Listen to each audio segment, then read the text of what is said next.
자, 오늘 본문은 에베소서 2장 8절 말씀인데 이 말씀 한 구절인데 매우 강력한 말씀이에요. 이 말씀을 통해서 우리가 알 수 있는 것이 바로 엄청난 영적인 법칙이 이 말씀 가운데 숨겨져 있습니다. 자, 여러분들 선물을 받아보신 적 있나요? 여기서 없으면 너무 슬프겠죠? 우리 모두가. 자, 전도사님 오늘 아침에 우리 신비에게 선물을 받았어요. 우리 선생님들한테 신비가 갑자기 이제 침대처럼 와서 선물을 전부 다 너무 고마워요. 이 선물을 신비가 저에게 줬어요. 오늘 딱 설교에 너무 알맞게 우리 뒤에 스모스는 행복하게 들고 계신데 선물을 받기 위해서는 누가 있어야 할까요? 선물을 주는 사람 받는. 네, 제가 시킨 거 아닙니다.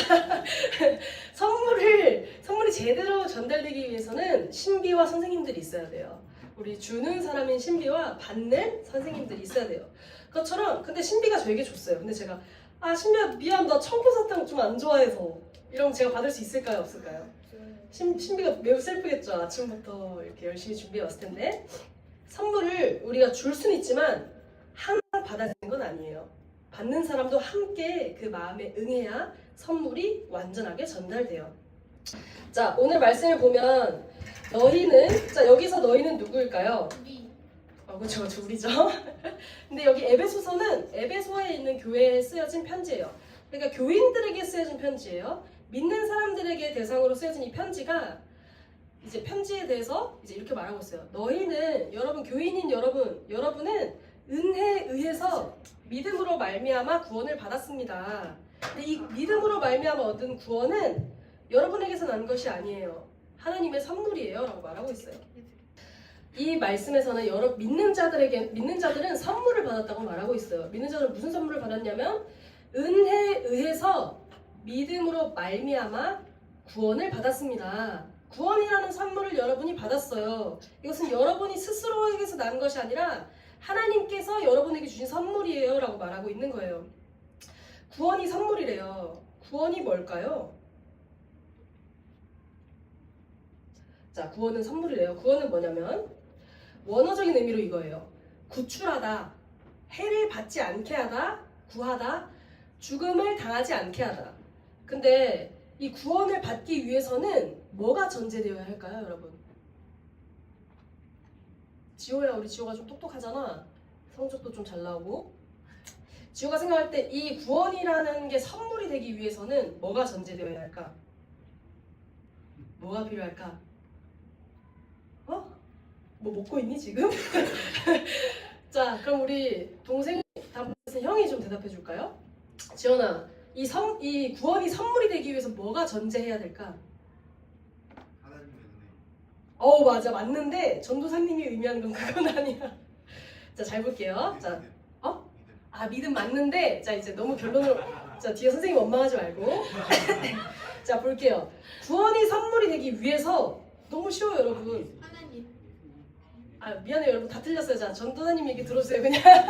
자, 구원이 선물되기 위해서는 구원이 필요한 상태인 사람들이 필요해요. 자, 잘 보세요.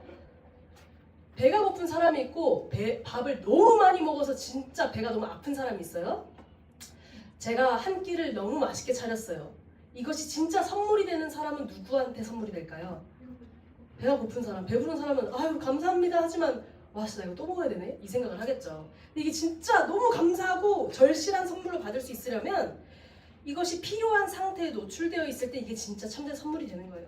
그래서 오늘 본문 말씀을 봤을 때 구원이 여러분들에게 선물이 되었습니다 라고 말하고 있는 이 본문은 우리 모두가 구원이 필요한 상태에 있었는데 하나님께서 선물로 주신 거예요 라고 말하고 있는 거예요. 왜냐하면 이 선물이 구원이 필요했던 우리의 상태부터 살펴봐야 될 필요가 있어요. 그렇다면 우리 인간은 구원이 필요한, 구출이 필요한 상태, 해를 받고 있는 상태, 구해져야만 하는 상태, 죽음이 당해지게 된 상태에 있었다는 거예요. 그래서 하나님의 선물이 주어졌기 때문에 구원을 통해서 이것이 필요 없게 된 상태로 옮겨지게 된 것을 말하고 있어요. 자, 이 구원이 필요한 상태는 어떤 걸 전제하고 있냐면 바로 죄의 상태를 말하고 있어요. 죄라고 했을 때 뭐야 결국 또 죄? 라고 생각할 수도 있지만 죄라는 것은 본질적인 의미를 살펴봐야 돼요. 구원의 의미를 살펴본 것처럼 죄의 의미. 성구가 죄의 의미가 뭐라고 되어 있어?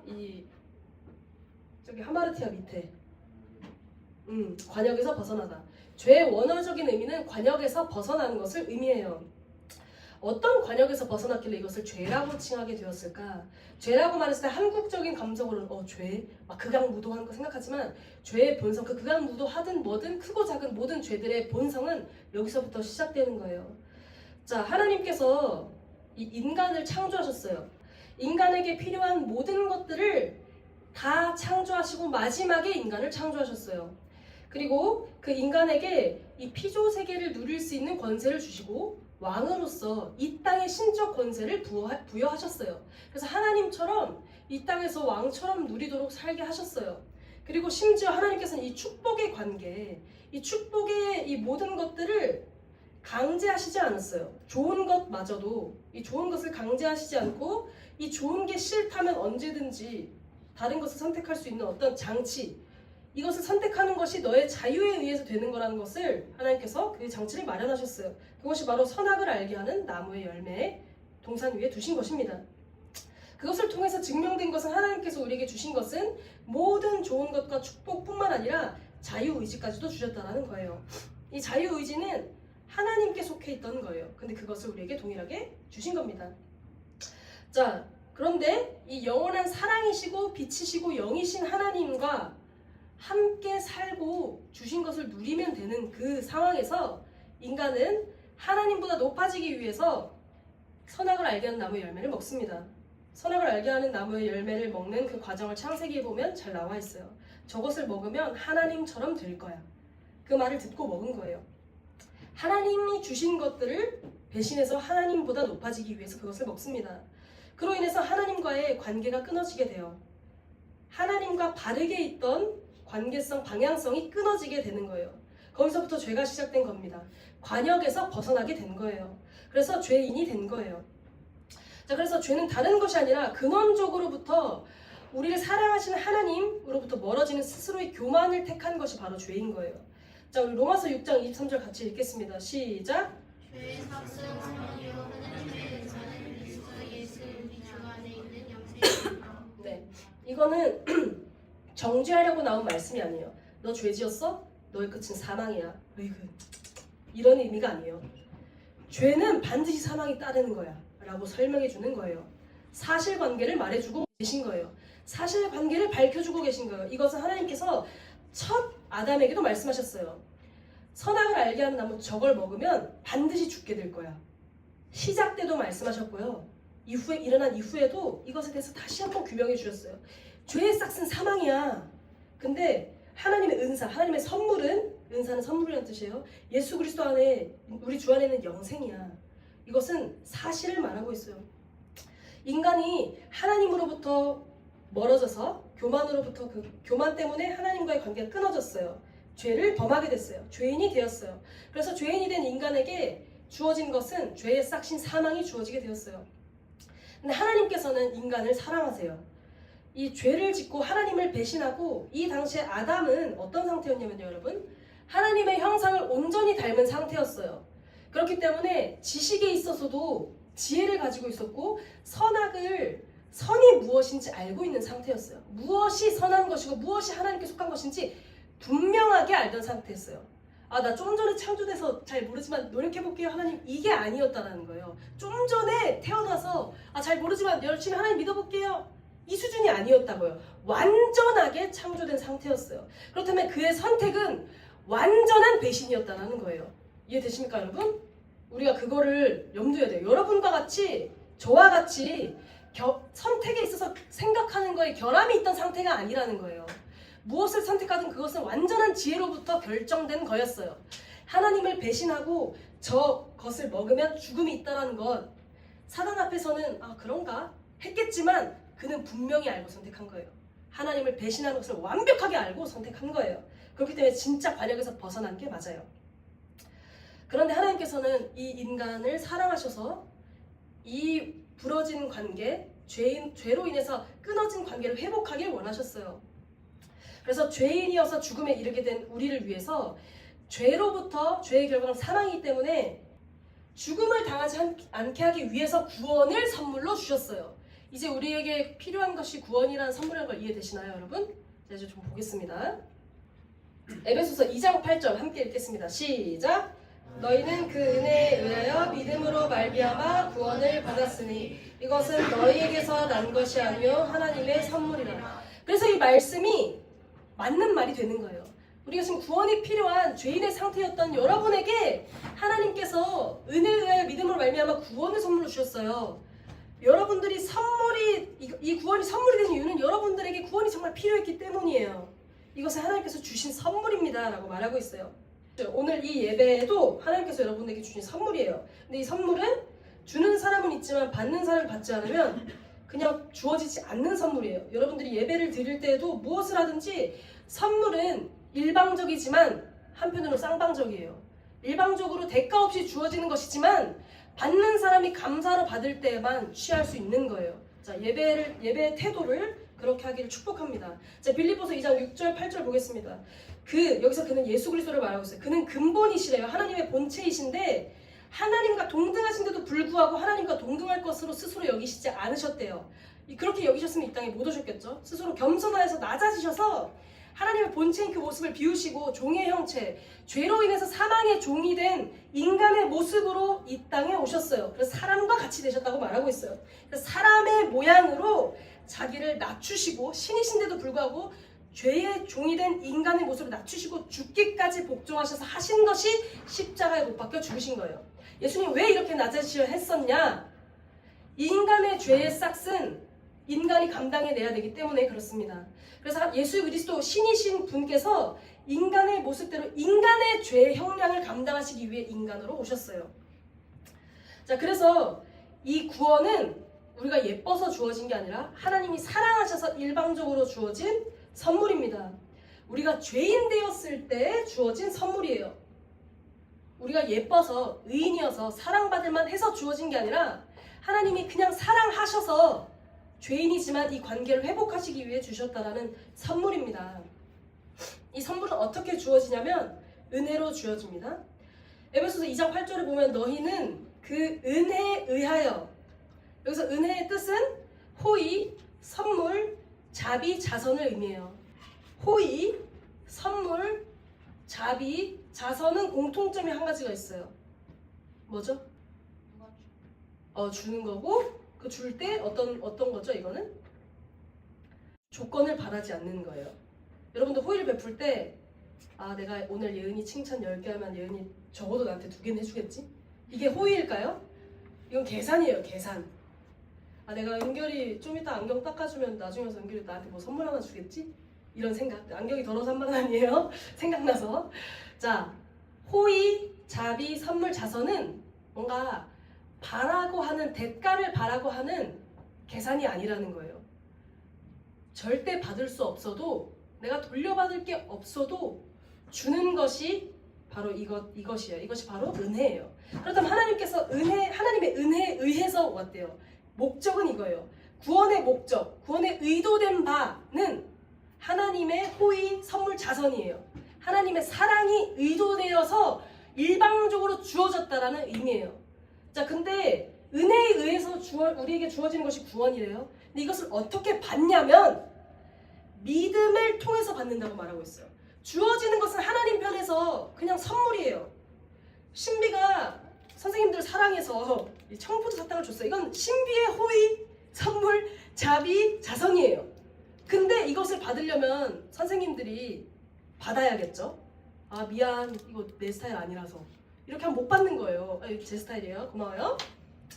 자, 은혜라는 것은 하나님이 대가 없이 받는 거예요. 우리 신비가 이거를 주면서 어떤 대가를 바라지 않았을 거예요. 저는 신비의 의도를 믿어요. 그런 것처럼 하나님께서 우리에게 구원을 주시는 것도 우리를 사랑하셔서 주시는 거예요. 근데 이것을 받는 건 어떤 다른 차원의 일이라고 말하고 있어요. 자, 오늘 본문에서 여기서 믿음으로 말미암아에서 이 말미암아는 어떤 거냐면 원어적인 의미로는 무엇을 통해서예요. 한마디로 하나님께서 주권적으로 선물로 주신 그것이 믿음을 통해서만 받을 수 있어요 라고 말하고 있는 거예요. 믿음은 수단이에요. 받을 수 있는 통로가 된다는 거예요.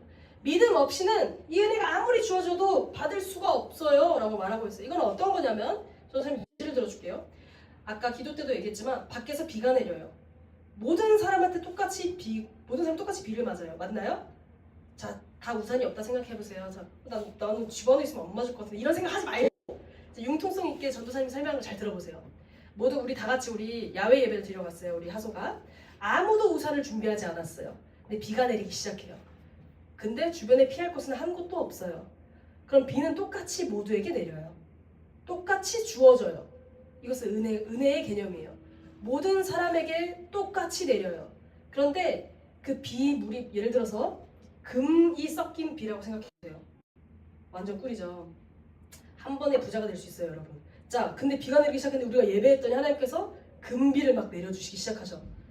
그럼 그거 받아야겠어요? 안 받아야겠어요? 무조건 받아야죠.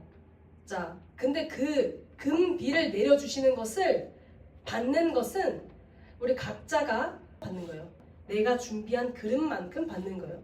자, 은결이는 1.5리터짜리 뭔가를 가지고 왔어요.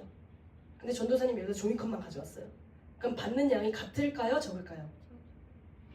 좀 다르겠죠? 적겠죠? 전도사님이 받는 것은? 똑같아요. 믿음이라는 것은 수단이에요. 내가 이 은혜를 어떻게 받는가? 이 은혜비를 어떻게 받는가? 은혜의 질과 은혜가 주어지는 것은 똑같이 주어져요. 근데 받는 것은 믿음을 통해서 받는 거예요. 내가 얼만큼의 믿음의 그릇을 준비하느냐에 따라서 달라지는 겁니다. 자, 그렇다면 어떻게 해야 될까? 우리가 이 구원을 받는 것, 결국 우리가 구원에 대한 선물, 이것은 구원이 우리에게 은혜의 선물이라고 했어요. 이것을 받기 위해서 우리가 어떤 믿음의 그릇을 준비해야 되는가? 첫 번째, 영의 구원을 위한 그릇이 필요해요. 로마서 10장 10절 읽겠습니다. 시작.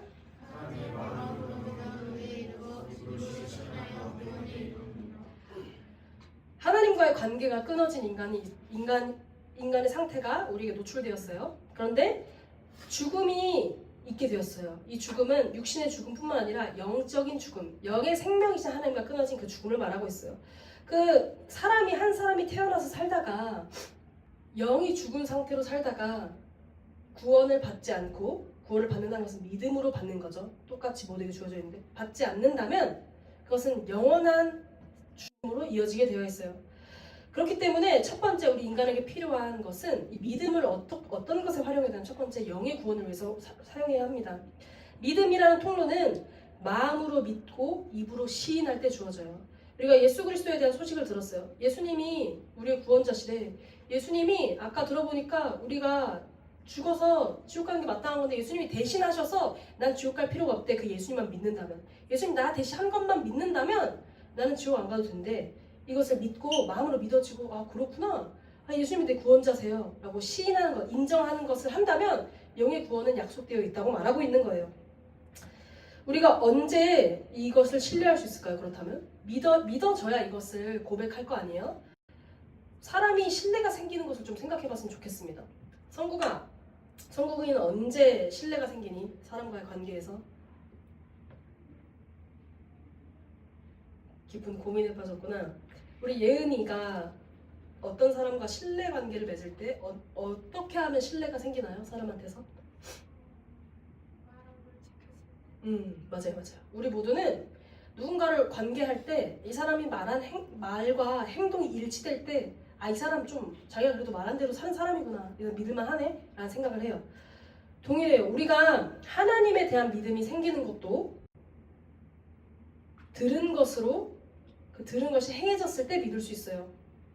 하나님 여러분이 태어나기 훨씬 전부터 약속하신 것이 있어요. 이사야 7장 14절 읽겠습니다. 시작. 그러므로 주께서 친히 징조를 너희에게 주실 것이라. 보라 처녀가 잉태하여 아들을 낳을 것이요 그의 이름을 임마누엘이라 하니라. 이 약속의 말씀을 예언하시고 예수님을 보내셨어요. 그리고 예수님이 우리를 위해 죽으시고 부활하셨어요. 예수님이 이 땅에 살았고 십자가형이 있었고 그 십자가형이 얼마나 인간에게 고통스러웠는지 과학적인 증거, 과학적인 증언, 사회과학적인 증언들이 있어요. 하나님께서 예수 그리스도를 보내시고 이것을 증거하셨어요. 말만 하시고 언젠가 예수 보낼게 이게 하신 게 아니라 예수님이 정말 보내시고 우리의 죄를 감당하게 하셨다는 거예요. 그렇다면 우리가 하나님의 말씀을 믿을만 하다라는 거예요. 왜? 이것은 반드시 이루어질 신뢰할 만한 고백이기 때문에. 자, 그렇다면 우리의 영의 구원도 이 신뢰할 만한 하나님을 두고 예수 그리스도를 믿음으로 우리가 영의 구원을 얻어요. 두 번째, 우리의 삶 가운데 구원이 필요해요. 우리의 삶 가운데 구원이 필요해요. 영의 구원을 이루어서 땡이 아니에요. 우리 인생 가운데는 구원의 연속이에요. 구원이 나타나는 삶의 연속이에요. 뭔지 볼게요. 우리가 지금 감리교회를 다니고 있어요. 감리교회의 창시자는 누군지 아시는 사람? 존 웨슬리. 어이구 지연아 고마워. 손 들어줘서. 지연아 맞아. 너가 생각하고 말하려고 했던 그분. 존 웨슬리가 바로 감리교를 이렇게 만드셨죠. 뭐 이걸 굳이 더 설명하자면 좀 길고 패스하고. 존 웨슬리는 우리 인간의 삶을 뭐라고 표현했냐면 존 웨슬리가 표현한 것은 하늘 가는 길이라고 했어요. 인간의 삶은 하늘 가는 길입니다 라고 말을 했어요. 그리고 존 웨슬리가 평생을 말씀을 읽고 연구하면서 원했던 것도 하늘 가는 길을 잘 아는 거, 하늘 가는 길을 잘 양들에게 알려주는 거, 이게 평생의 목적이었어요. 하늘 가는 길은 무엇일까? 바로 우리 인생을 말하고 있어요. 하늘 가는 길은 바로 구원을 말하는 거예요. 인간의 최종 목적인 구원을 향해 가는 인생의 모든 여정이 하늘 가는 길이다라고 말하고 있어요. 우리의 인생 가운데 교회 오는 그 순간 주일만 하늘 가는 길에 있는 것이 아니라 내가 사는 매일매일의 순간이 하늘 가는 길에 그 길 위에 있는 모든 여정이라고 표현하고 있는 거예요. 우리가 구원을 받아요. 예수 그리스도를 믿음으로 예수 그리스도가 나의 주인 되신 것을 시인함으로 우리가 거듭남을 얻어요. 근데 그 과정을 한번 봐볼게요. 우리 삶 가운데 선행 은총이 주어져 있어요. 선행 은총이 뭐냐면 선행되는 은총이에요. 너무 어이가 없죠? 이름에 다 뜻이 있어서. 선행되는 은총이 뭘까? 이미 우리가 뭔가를 하고 알기도 전에 은총은 은혜라는 것이거든요. 하나님 편에서 이미 주어진 은혜들이 있다라고 말하고 있는 거예요. 말씀에도 알다시피 만물을 통해서도 인간을 통해서도 하나님 어떤 방법을 통해서도 우리 가운데 하나님의 복음을 알게 하는 선행적인 은총이 반드시 있다라고 말하고 있는 거예요. 근데 그 은총을 경험한 사람은, 복음을 만난 사람은 회개하게 돼요. 진짜를 만나니까 내가 관역이 잘못된 걸 발견하게 돼요. 그래서 다시 회개는 돌이키다는 뜻이거든요. 하나님께로 관계를 바르게 돌이키는 역사가 일어나게 됩니다. 그리고 하나님께로 돌이켜서 예수 그리스도를 영접한 자는 죄가 그동안 죄 있는 삶을 살았지만 하나님의 자녀가 되었기 때문에 예수 그리스도를 따랐기 때문에 바른 방향성으로 바뀌었기 때문에 의롭다고 인정받아요. 그것을 칭의라고 해요. 의롭다고 칭해지는 것. 그 의롭다가 칭해진 자들에게 일어난 일들은 바로 거듭나는 거예요. 새로 태어나는 거예요. 하나님의 자녀로. 칭의는 우리 위를 덮으시는 뭔가 본질이 있지만 그래 좀 죄가 있었지만 그 위에 이렇게 떼우는 거라면 거듭남은 이 본질이 바뀌어버리는 거예요. 우리 영이 새로 태어나는 거예요. 죽어있던 영이 새롭게 태어나서 진짜 하나님의 자녀로 살 수 있게 되는 거예요. 이것은 영의 일이에요. 그리고 나면 영이 거듭나고 나면 거듭난 영 가운데 성령님께서 임하세요. 우리 영 가운데 여러분들이 예수 그리스도를 믿는다면 여러분 영이 새롭게 되었고 그 안에 성령님이 함께 계십니다. 성령님이 여러분 안에 계시면서 하시는 일은 진리가 무엇인지 알려주세요. 양심을 통해서 말씀을 떠올려 주심을 통해서 여러 가지 영적인 내적 감각을 통해서 하나님의 뜻이 무엇인지 깨닫게 하세요. 그것을 순종하면서 살아가는 것이 바로 성화입니다. 성화는 뭐냐면 성스럽게 되어가는 것을 말하는 거예요. 거룩하게 되어가는 것. 우리가 많은 사람들이 그래 예수님 믿고 거듭났어요. 전 하나님의 자녀가 됐어요. 끝. 이렇게 살아가니까 낮은 수준의 믿음으로 겉핥기식 은혜만 경험하는 거예요. 하지만 성화의 과정을 거쳐야 우리가 거룩한 우리 영이 거듭났다고 했죠. 하지만 우리 혼과 우리 생각, 지정의, 지식, 정서, 의지는 그리고 우리 육체는 새로 태어나지 않았어요. 예수님 믿자마자 다시 태어난 사람 육체적으로 아무도 없죠. 이건 영의 일을 말하는 거예요. 영이 다시 태어났지만 우리 다시 태어나지 않은 그 혼과 육체를 다시 태어난 영으로서 성령의 음성을 따라 순종하는 것이 성화인 거예요. 근데 이 성화의 훈련이 잘 되고 성령의 음성을 항상 따라 사는 사람은 어느 수준까지 이룰 수 있다고 웨슬리는 말하냐면 완전 성화의 수준까지 이룰 수 있다고 말하고 있어요. 완전 성화는 뭐냐? 죄를 절대 안 짓고 완벽하게 흠이 없는 사람이 아니에요. 여기서 말하는 완전은 완벽이 아니라 의지가 더 이상 죄를 짓고 싶지 않아지는 거예요. 죄를 겨우겨우 참고 나 성화해야 돼. 그래 내 영이 이렇게 말하니까 이렇게 하자. 이 수준이 아니라 죄를 봐도 더 이상 이 죄가 내 감각을 자극하지 않는 거예요. 죄를 짓고 싶지도 않아지고 싶고 선을 행하고 싶어지는 이 어떤 내 혼적이고 육적인 감각마저도 영에 완전하게 성령에 복종된 상태를 말하는 거예요. 때때로 실수는 할 수는 있죠. 근데 의지적으로 고의적인 실수를 하지 않아요. 그것을 말하는 거예요. 여기서 실수는 뭐 연약함을 말하는 게 아니라 죄에 대한 실수를 말하고 있는 거예요. 그리고 마지막 영화가 있어요. 영광스러워지는 것. 이것은 우리가 천국에 가서 맛보는 겁니다. 이 모든 과정이 존 웨슬리는 뭐라고 말을 하냐면 이 하늘 가는 길 속의 구원은 responsible grace라고 말해요. 책임이 요구되는 은혜다라고 말하고 있어요. 이것은 오늘 본문이 가리키고 있는 핵심과 연결되는 거예요. 이 모든 순간 선행 은총도 하나님께 주어지는 은총이지만 회개하는 것도 회개의 은총이 필요하다라고 말하고 있어요. 존 웨슬리는. 그리고 칭의 받는 것도 칭의의 은총이 필요해. 거듭나는 것마저도 거듭나는 그 순간 하나님의 은혜가 필요합니다. 성화되는 그 순간 과정 여러분 혼자 하는 게 아니라 하나님의 은혜 안에서 성화되는 거예요. 완전해지는 것도 하나님의 은혜 안에서 하는 거예요. 여러분이 죽고 정말 하나님과 같이 영광스러워지는 그 순간마저도 하나님께서 여러분에게 주시는 거저 주시는 은혜 속에서 이루어지는 겁니다. 그런데 이 모든 과정 속에 있는 이 은혜들이 responsible 하대요. 여러분들이 반응해야 되는 거예요. 책임 있게 받는 거예요. 회개하라고 메시지를 들었어요. 회개에 대한 메시지를 듣고 복음을 들었어요. 돌이킬 수 있는 어떤 것을 들었을 때 내가 아 그렇군. 이거는 신비가 저에게 준 사탕을 아 고마워. 이거랑 똑같은 거예요. 책임 있는 선물 받는 태도라면 신비가 진짜 고마워 이거 맛있게 먹겠죠? 똑같은 거예요. 내가 하나님의 선물을 받는 것도 이 단계마다 하나님의 은총이 항상 있는 것인데 은총은 선행 은총 때만 있는 게 아니에요. 그럼 하나님 되게 무관심하시고 무책임하신 분이에요. 태어나게만 해놓고 태어날 수 있도록 도와놓고 아이를 고아로 만들어버리는 거랑 똑같아요. 하지만 하나님은 선하신 아버지라고 했죠. 모든 영적인 성장 가운데 하나님의 은혜, 하나님의 도우심은 반드시 항상 있는 겁니다. 그것이 책임 있는 아버지의 태도예요. 근데 자녀가 성장하는 것, 우리가 성장하는 것 또한 이것을 받으면서 받는 그릇으로 가는 겁니다. 그렇다면 이 구원이라고 한다는 것은 주어진 은혜를 받는 것이 바로 이 선물의 과정이라고 했죠. 이 하늘 가는 길 속에서도 각 차원에서 주어진 은혜들을 받는 것들이 필요해요. 자, 이것을 우리가 받아야 합니다. 삶의 여정 가운데 여러분들 항상 은혜가 있을 거예요. 여러분들 삶 가운데 믿으십시오. 하나님께서는 말씀 가운데서 여러분들에게 역사하시는 약속들이 있어요. 발견하십시오. 여러분들 구원해 주시겠다고 하셨던 그 약속도 이미 이루어졌고 여러분들이 그걸 받은 것처럼 여러분들이 거듭난 이후에 성화의 삶을 살고 완전한 삶을 사는 이 순간도 하나님께서 여러분들 이끄시고 계시다고요. 은혜로 뭔가 계속 여러분들을 이끄시고 계세요. 하나님은 결코 하나님이 앞서가지 않고 여러분들을 부르시지 않습니다. 하나님 먼저 가시지 않고서는 여러분들을 부르시지 않으세요. 그거 어떻게 알 수 있냐고요?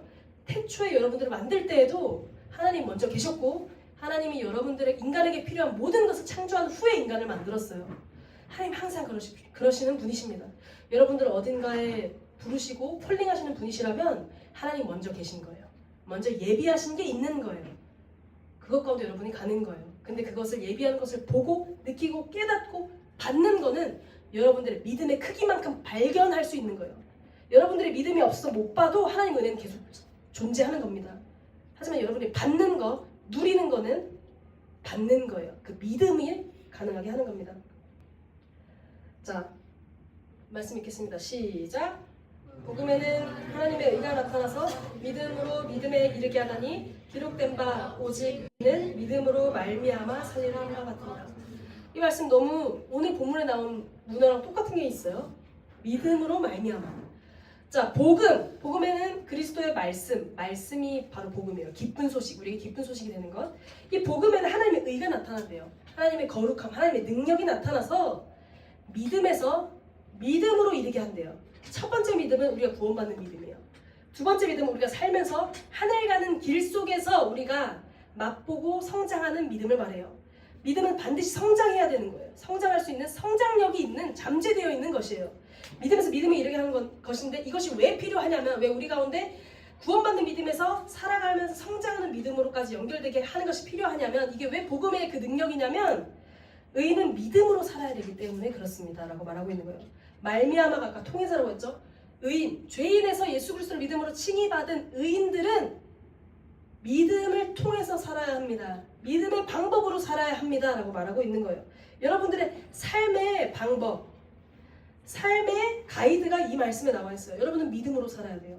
세상이 주는 것대로 흐름대로 타협해서 사는 것이 아니라 믿음으로 하나님의 말씀이 어떻다고 말하는 것인지 은혜의 말씀을 믿음으로 받아서 사는 거예요. 하나님이 여호와는 나의 목자이신 내게 부족함이 없으리로다 약속을 우리에게 선물로 주셨어요. 전도사님에게 선물로 주셨어요. 전도사님이 이걸 받아요. 믿음은 들음에서 나고 들음 그리스도 말씀에서 난다고 했어요. 그것을 마음으로 믿고 입으로 시인할 때 실제가 돼요. 전도사님에게 주신 여러분에게 주신 그 시편 23편의 말씀 전도사님 이걸 선물로 완전히 받았어요. 아 하나님이 나의 목자 되시는구나. 내가 부족함이 없는 게 마땅하구나. 이것이 하나님께서 나에게 주신 은혜의 약속의 말씀이구나. 이것을 믿음으로 받는다는 것은 이것이 실제라는 것을 하나님은 첫 번째 신뢰하는 거예요. 마음으로. 하나님 그렇게 하실 수 있는 분이지. 하나님 세상도 창조하신 분인데 나를 부족하게 하시겠어? 믿어. 하나님 나의 충분한 지원자 되셔. 그리고 이것을 고백하는 거예요. 그것이 필요할 때마다. 그 선물이 열어봐야 하는 그 순간마다 꺼내서 보는 거예요.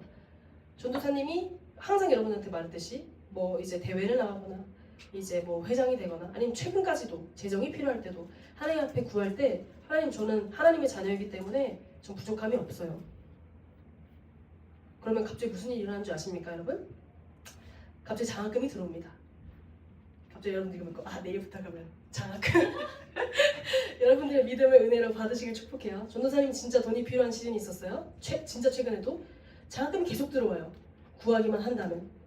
이것은 나에게서 난 것이 아니라 하나님에서부터 나는 거예요. 그래서 전도사님이 이것을 자랑할 수 있는 거예요.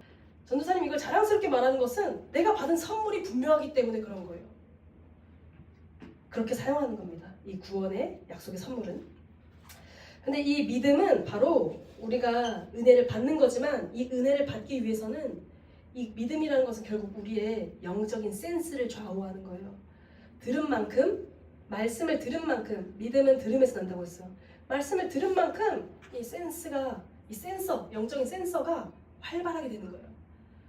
진짜 믿음이 좋은 사람은 어떻게 되는 줄 아세요? 처음 구원받았을 때, 처음 복음을 받아들였을 때, 여러분들이 이제 뭐 모태신앙도 있고 그래서 잘 모를 수 있겠지만 처음 복음에 대한 전환이 일어난 사람, 그런 사람 대부분 어떤 말을 공통적으로 하냐면 제 친구들한테도 몇 명 들었는데 뭘 말하냐면 세상이 너무 예뻐. 나무가 너무 예뻐. 제가 아는 분이 울면서 이런 말 했어요.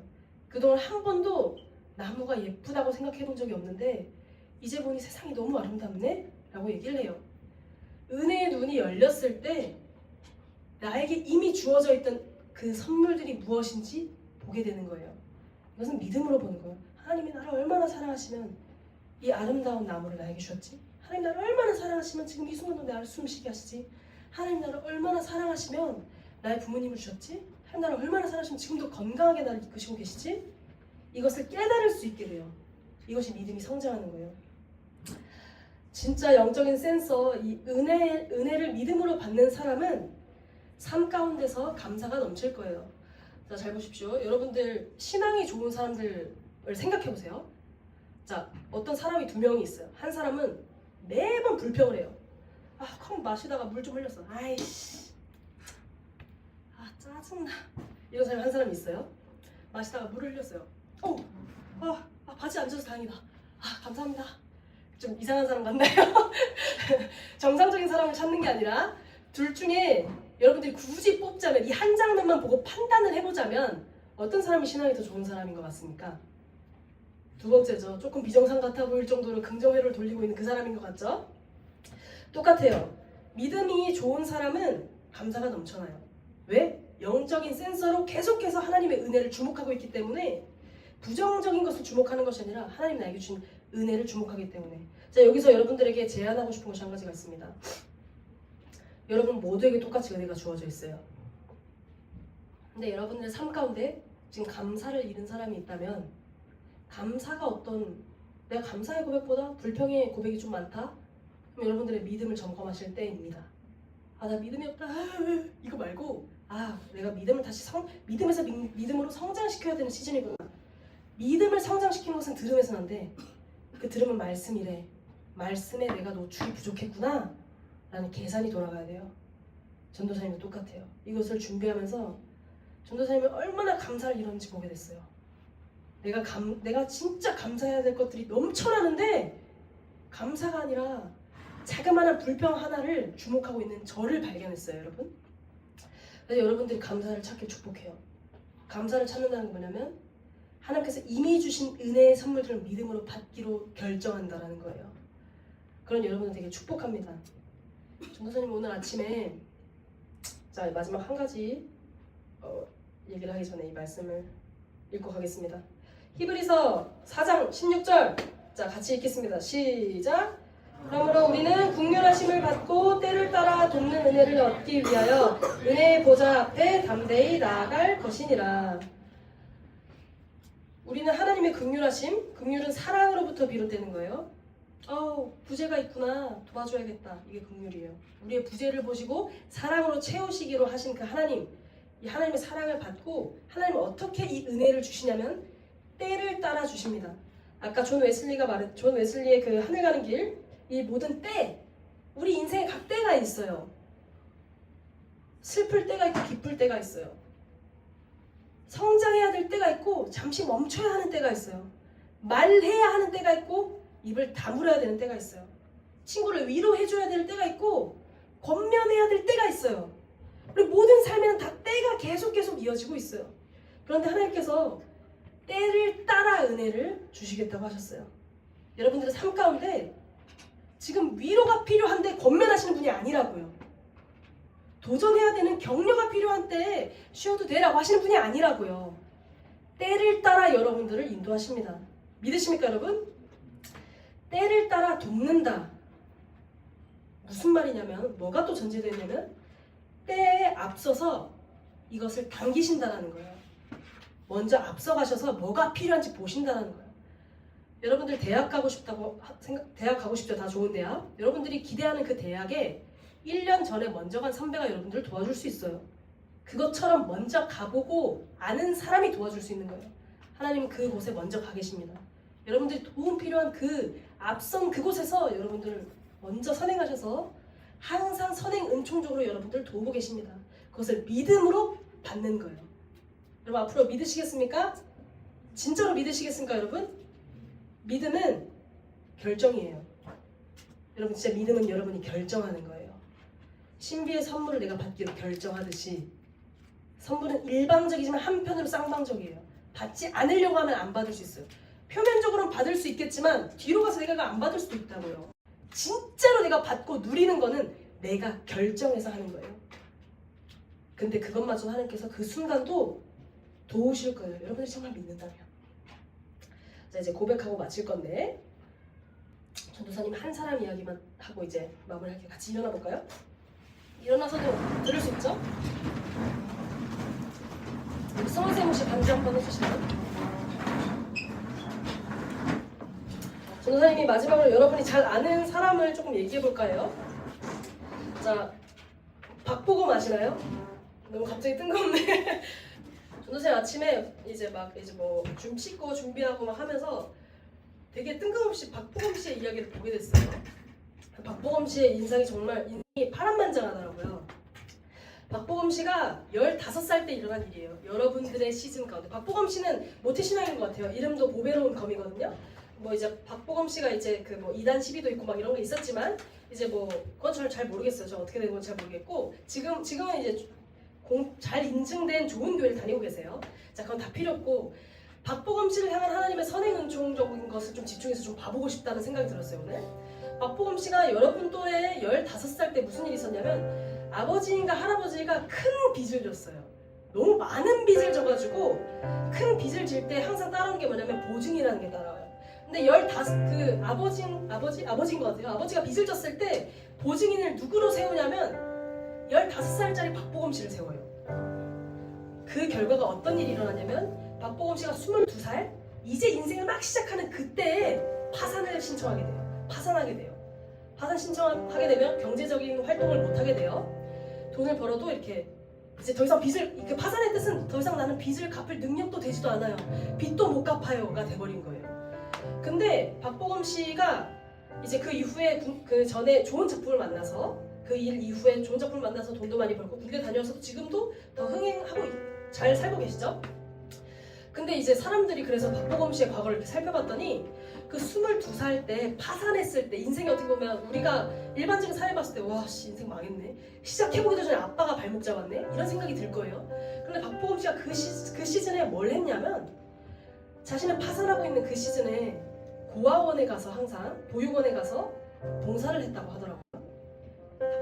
빼놓지 않고 항상 그 봉사를 했대요. 저 이걸 보면서 무슨 생각을 하게 됐냐면 박보검 씨는 뭔가 다른 걸 봤던 것 같아요. 파산에 집중하거나 아버지를 원망하는 것에 집중했다면 인생은 계속해서 불평의 연속이었을 거예요. 그런데 박보검 씨는 뭔가 자신의 이름에 담겨있는 그 보배로운 검이신 예수 그리스도를 바라본 게 아닐까? 그런 마음이 들었어요. 우리가 세상은 계속 특히 믿는 자들에게 계속 뭔가 사단을 공격하려고 해요. 하지만 우리가 주목할 것은 우리를 방해하거나 우리를 제압하려고 하는 그 어떤 것이 우리 주목할 필요가 없어요. 왜? 그것은 계속 있을 어떤 적팀의 일이거든요. 우리가 하는 것은 하나님이 우리를 이끄시는 능력, 세상보다 크시다는 그 하나님의 능력을 믿으면서 그 하나님이 나보다 한 걸음 앞서가셔서 은혜로서 나를 이끄신데 그걸 믿으면서 취하여면서 가는 거예요.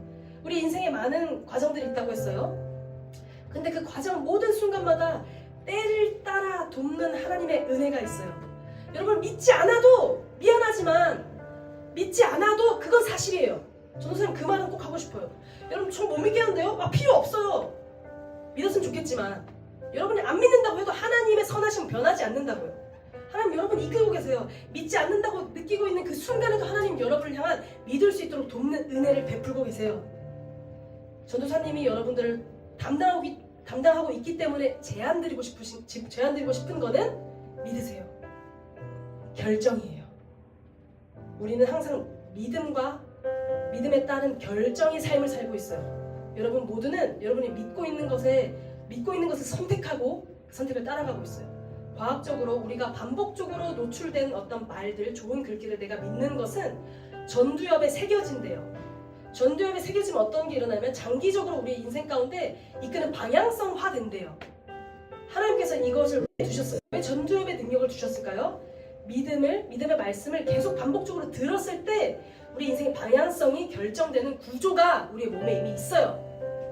여러분들이 믿어지지 않는 것은 그만큼 하나님의 복음의 말씀에 노출시켜야 한다는 때라는 거예요. 여러분 취하십시오. 믿음을 취하십시오. 은혜 여러분에게 주어져 있습니다. 받으십시오. 전도사님 정말 여러분 하나님 믿지 않는 것도 믿음의 일종이에요. 하나님 믿는 것도 믿음의 일종이에요. 여러분들을 정죄하는 게 전혀 아니에요. 지금 이 순간이 은혜의 때라는 거예요. 지금 이 순간이 여러분이 예전에는 믿어지지 않던 그것이 지금은 믿어지는 좋은 때라고요. 선택하십시오. 왜? 하늘 가는 길에 있기 때문에 이 길의 끝은 반드시 있어요. 그 누구도 이 삶의 결과를 피할 수가 없어요, 여러분. 진짜로. 낮은 수준의 믿음을 가지고 겨우겨우 하늘 가는 길을 진짜 이렇게 가지 마세요. 그 순간순간 도우신 하나님을 믿으면 기쁘게 달려가십시오. 하나님 여러분 도우십니다. 여러분이 정말 늙어서 아무도 여러분들을 돌보지도 않고 보잘것 없어 보인다 할지라도 하나님은 그런 여러분들까지도 힘을 주시고 새 힘을 주시고 새로 살 비전을 주세요. 하나님 안에서는 나이가 중요하지 않거든요. 하나님 믿는 그 믿음을 따라 하나님께서 베푸십니다.